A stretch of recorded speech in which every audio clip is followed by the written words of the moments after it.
자, 우리 앞서서 우리 형제들이 증거해 주셨고 또 우리 자매님들도 뭔가 말씀을 추가한 것이 있을 것인데 다들 좀 증거 좀 해주시죠.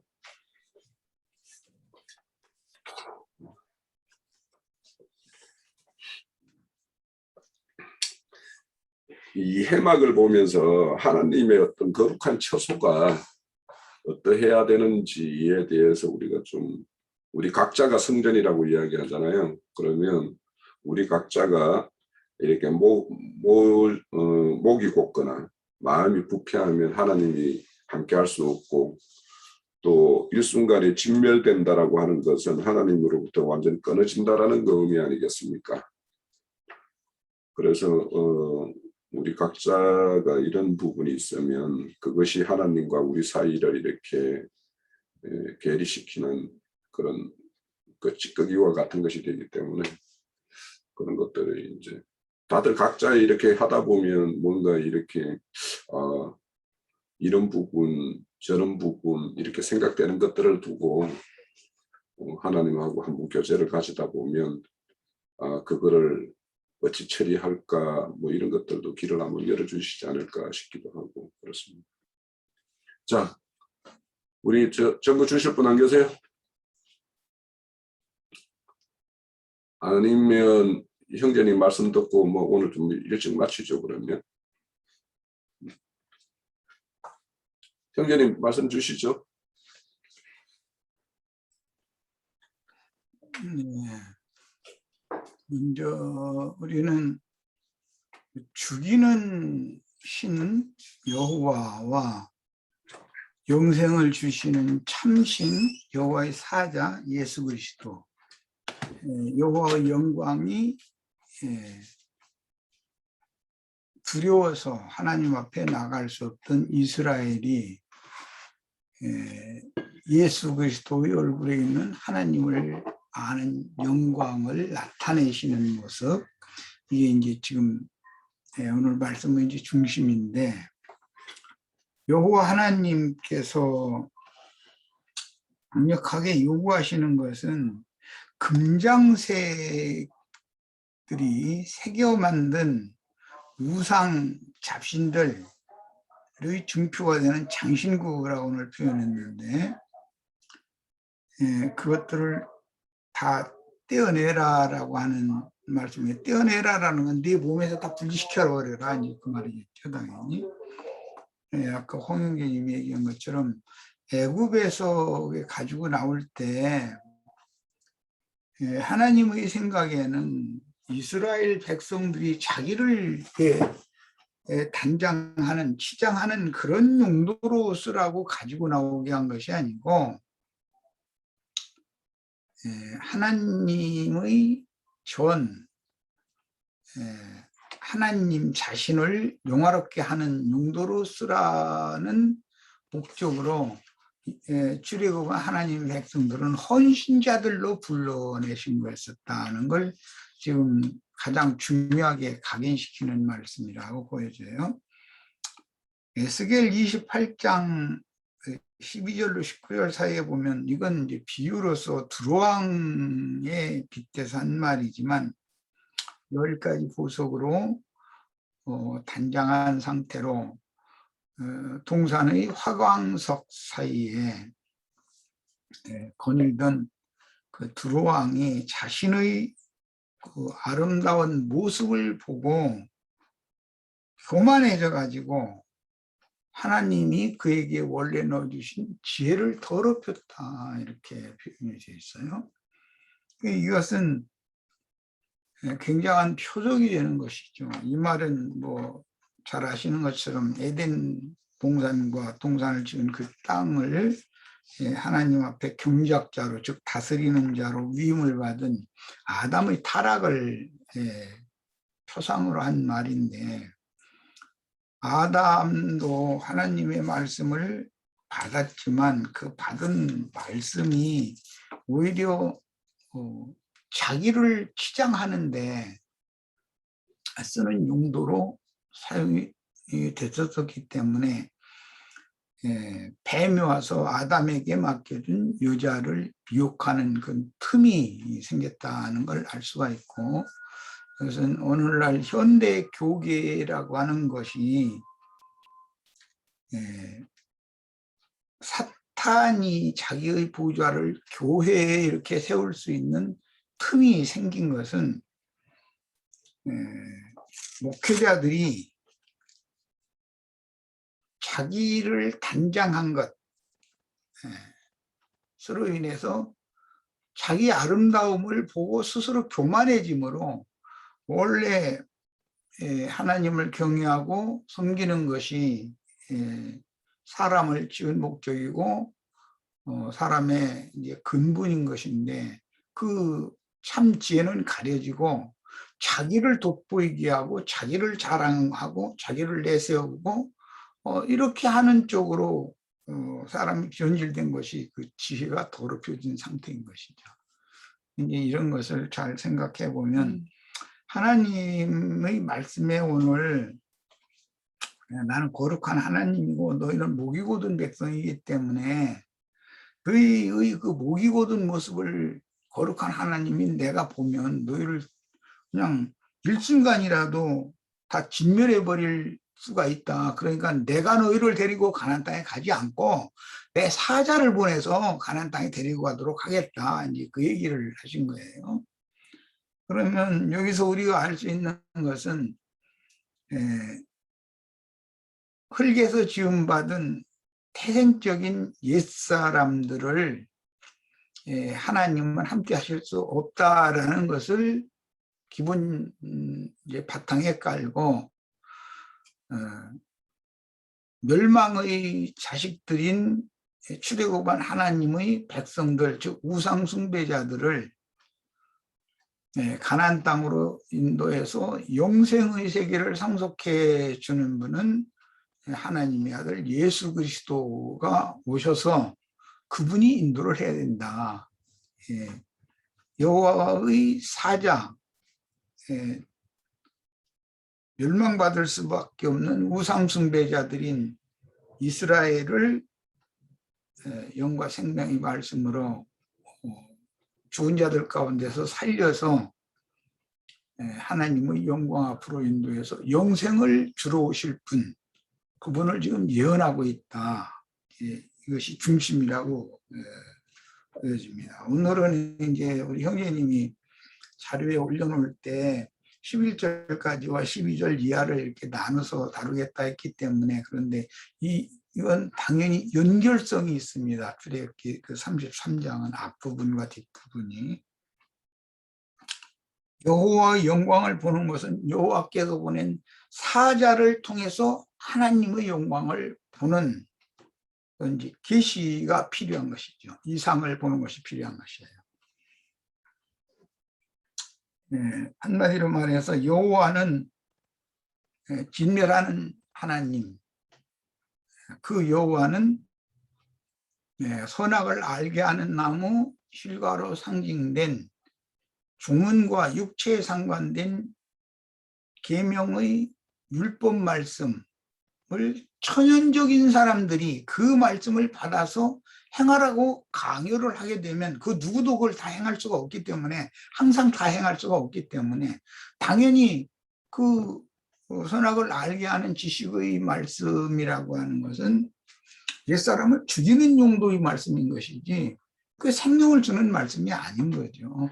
그래서 여호와의 인도를 하나님은 얼만큼 거룩한 분인지, 죄인들과 함께 할 수 없는 분인지를 앞부분에 지금 설명을 하고, 그 대신 약속의 땅인 가나안 땅으로 너희를 인도하도록 내 사자를 보낼 거다. 이제 그랬는데, 그 여호와께서 보내신 사자가 우리가 잘 이제 이미 알고 있는 것처럼 오리란 예수 그리스도 메시아인 거예요. 그래서 여호와의 영광을 모세가 보여달라고 그러는데, 여호와의 영광을 본다는 것은 예수 그리스도와 함께 살아계신 하나님의 영광을 예수를 통해서 봐야 된다는 것이죠. 사람이 여호와를 직접 볼 수는 없는 것이고, 이제 그것이 가장 중심이라고 볼 수가 있어요. 그다음에 개인적인 신앙 문제가 있고 단체적인 이제 신앙 문제가 다뤄지고 있는데, 각자가 애국에서 가지고 나온 그 금은 그 보석들을 가지고 자기를 단장하는 용도로 치장을 한 것이 뭐냐면, 오늘 말씀에 나온 장신구로 이렇게 자기를 단장한 모습이단 말이에요. 그것은 개인적인 신앙에 중점을 둔다는 거죠. 아주 이스라엘 백성들이 왜 행막이 보여야 되는지, 각자 자기 장막에서 뭐 행복하게 잘 살면 되고, 뭐 이웃에게 본이 되어지고, 뭐 선한 사람, 옳은 사람, 좋은 사람으로 보여지고, 이게 서로 뭐 이웃과 잘 지내고, 이런 것만 추구를 하는 거예요. 그것을 이제 영지주의라고 그러고, 로마교, 개신교, 형제회까지 다 추구하는 소위 말하는 속생명파들, 영지주의자들이 그걸 추구하는 것이죠. 그렇게 각자 자기가 신 엘이 되려고 하는 거예요. 자기가. 그런데 하나님은 하나님이 보내신 사자인 예수 그리스도 안에서 너희가 각양의 은사와 분량만큼씩 서로 연락하고 상합해서 그리스도의 몸을 세움으로 하나님의 영광을 전체로 표현하는 것을 원한다. 이제 이런 것이 여기가 이제 암시되어 있는 말씀입니다. 이거는 오늘 말씀은 좀 쉬운 표현들이 아니죠. 겉으로 볼 때는 이렇게 뭐 나는 너와 함께 이 백성을 데리고 올라가지 않을 거니까 그 대신 내가 내 사자를 보낼 거다. 내 사자를 보내면 그가 첫째로 요구하는 항목은 너희를 스스로 단장하고 있는 장신구를 다 떼내게 만든다. 장신구가 붙어 있는 사람들은 아직 그 우상에게서 분리된 사람이 아니기 때문에 나의 영광, 나의 얼굴을 볼 수가 없다. 이제 내용이 이제 그건 거죠. 예수님이 오셔서 요구하는 것도 마찬가지입니다. 우리에게 있는 장신구를 다 떼버려라. 아까 유영재님이 그거 아주 잘 지적을 했어요. 창세기 35장에 보면 베델이 하나님께로, 하나님을 만나러 올라가려면 당연히 우상들을 다 버려야 되는 거예요. 뭐 각 사람의 우상, 대부분 이제 여성들의 우상은 이제 그 비모, 그 우상이죠. 뭐 여성들이라는 건 아침에 일어나면 세수하고 화장대 앉는 것이 그 행복한 시간이니까, 그건 뭐 본성이 그렇고, 남성들은 건장한 모습, 막 힘 있어 보이는 모습, 이런 거 이제 겉으로 나타난 상황은 상태는 다르지만 다 나름대로 지향하는 것, 각자가 추구하는 것이 다 있는 것이거든요. 그런 것들이 그 건강을 주셨어도, 미모를 주셨어도 그 미모 자체가 나쁘다는 게 아니고 건강 자체가 나쁘다는 얘기가 아니에요. 그것을 하나님 자신을 위해서 돌려드려서 하나님께 영광이 되게 하는 목적이어야 되는데, 사람들에게 자기 자랑거리가 되고 자기가 영광을 받는 목적이면 안 된다는 것이죠. 표상적으로도. 육적인 이런 표상은 교계의 그 신부, 목사라는 사람들이 위선, 외식에 아주 완전히 몸에 익어 있는 거예요. 장신구들이.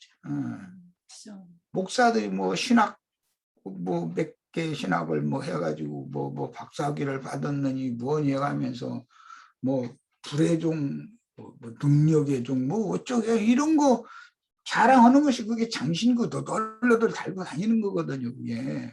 그런데 사람들은, 육에 속한 사람들은 외모를 보고 판단을 하기 때문에 그런 그 너절하게 치장한 모습을 잘하는 사람을 만나면 아주 껍어겨버려. 그렇게 분별력이 없는지 모르겠어. 아까 우리 박승혜 자매 숙사람. 신약에서 그 마음에 숨은 쑥사람을 단장해라. 메모로 이렇게 단장하려고 하지 말고. 그런데 거기가 그 마음에 숨은 사람 단장하는데 그 표현이 뭘 질문을 하는 소리 내가 밖에서 잠깐 이렇게 소박하며 소박함 소박함 아니 숨은 사람이라고 그랬어. 소박함 가면은 소박함으로 예 소박함으로 단장해라 그랬나? 예. 숨은 사람. 그게 순수성이란 말이야. 순수성. 예. 자면 숨는 사람. 어떤 청년이 어떤 처녀를 마음에 두고 뭐 밥숟가락 봐도 그 처녀 얼굴이 왔다 갔다 하고 누워서 천장 쳐다보면은 천장에 그 처녀 얼굴이 왔다 갔다 하고 이렇게 되는 것은 그 처녀의 겉모습 때문에 그런 게 대부분 아니거든요. 그 처녀를 봤을 때 뭔가 그 순박함이 그 청년의 마음을 완전히 딱 사로잡아 버렸기 때문에 그런 것이거든요. 어떤 처녀가 청년을 볼 때도 그런 거예요. 그 청년의 순진함, 꾸밈이 없는 순수한 그런 모습으로 자기를 이렇게 먼 눈길이지만 은근히 바라보는 눈길을 뒤에도 눈이 달려가지고 보이는 거거든. 청년은 그 아가씨 저기 물동이고 저 집에 들어갈 때까지 이렇게 힐끔힐끔 쳐다보는데 그 뒤에도 눈이 달려가지고 심령으로는 다 알거든. 그러면 그 순수한 서로 마음과 마음이 이게 서로가 연결이 되기 때문에 결국은 이제 같이 살아야지. 그런 사람들이 따로 끝까지 살 수는 없는 거잖아. 부모님이 말려도 소용없고 그건 소용없는 거예요. 그런 것처럼 하나님도 신앙의 정조를 요구한다는 거예요. 네. 어린 양의 신부가 되려면 시온산에 올라간 14만 4천이 되려면 첫째가 정절이 있어야 되는 것이거든요. 이제 순박함이라는 것이죠. 순결성을 지켜야 되는 거죠.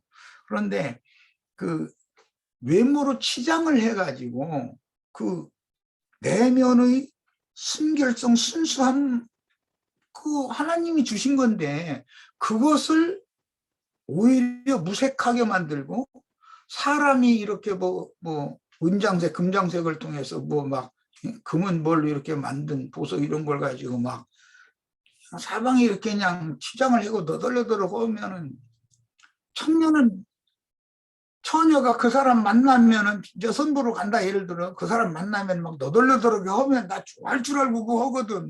그리고 막 저 입술도 좀 이렇게 좀 진빨간색으로 막 이렇게 해서 막 이렇게 칠하고 이러면은 첫눈에 딱 볼 때 그 심령 속의 중심으로 딱 느끼한 생각을 딱 들면은 다시는 뭐 그 사람이 아무리 좋다 뭐 조건이 좋다 해도 소용없는 것이거든. 그게 한눈에 딱 첫눈에 그게. 그리고 화장품 냄새도 은은하게 이렇게 사람을 끌어당기는 그런 화장품을 발려야 되는데 막 코를 톡 쏘는 걸 가지고 딱 하면은 그냥 질려버리는 것이거든. 그 좀 도망가죠.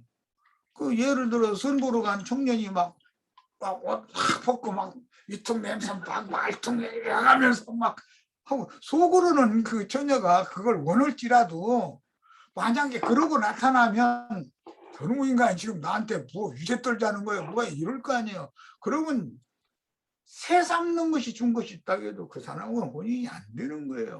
뭐 이런 것 같은 거예요.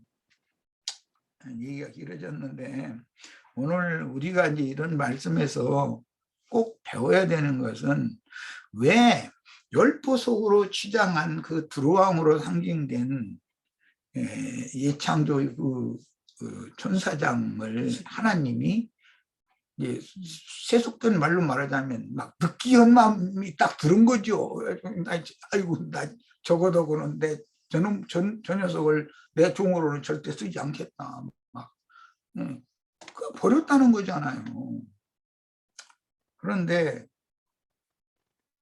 사람 속에 그 버림받은 천사의 그런 성향이 유전되고 있다는 거예요. 육에 속한 사람 속에는.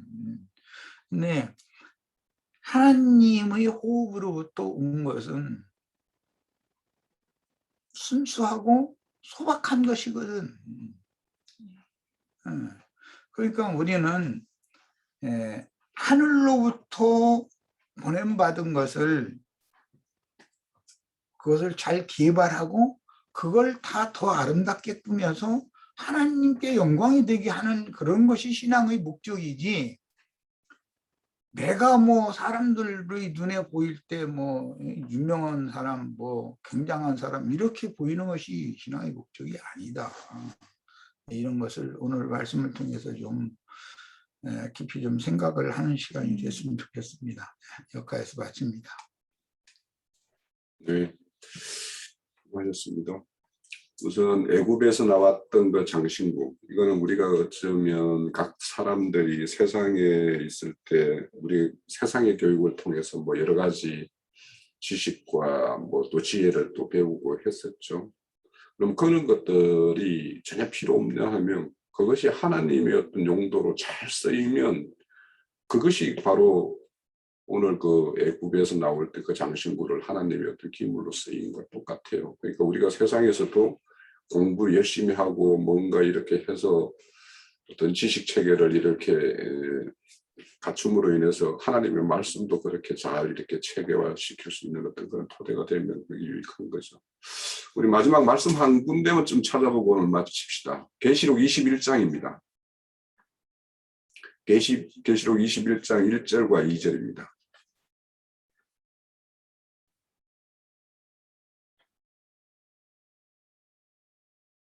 제가 읽어 드릴게요. 또 내가 새 하늘과 새 땅을 보니 처음의 하늘과 처음의 땅이 없어졌고 바다도 다시 있지 않더라.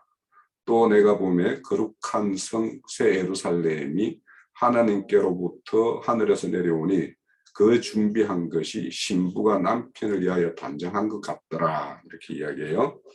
그럼 우리의 단장이 신랑을 위한 단장이어야 되는데, 그죠? 여기서 보면 그 단장의 모습이 어떤 거냐 하면 1절이에요. 처음 하늘이 다 떠나고 처음 땅이 다 떠나가고 처음 바다가 다 떠나가는 완전한 개혁이 일어났을 때 그것이 신랑을 위한 단장한 모습이라는 거예요. 그러니까 우리가 지금 교회를 통해서 뭐 혼의 구원 막 이런 말씀을 많이 듣는데, 실상은 내 애적의 생각들을 완전히 다 개혁해서 다 뿌리 뽑고 그렇게 하는 것이 하는지 온전한 어떤 단장이라고 이렇게 말씀을 생각하고 있는 것 같습니다. 자, 오늘 뭐 좀 일찍 마쳤네요. 예, 오늘 오후에 편안한 시간 보내시고 또 내일 또 우리 레이기로 만납시다. 예, 수고하셨습니다.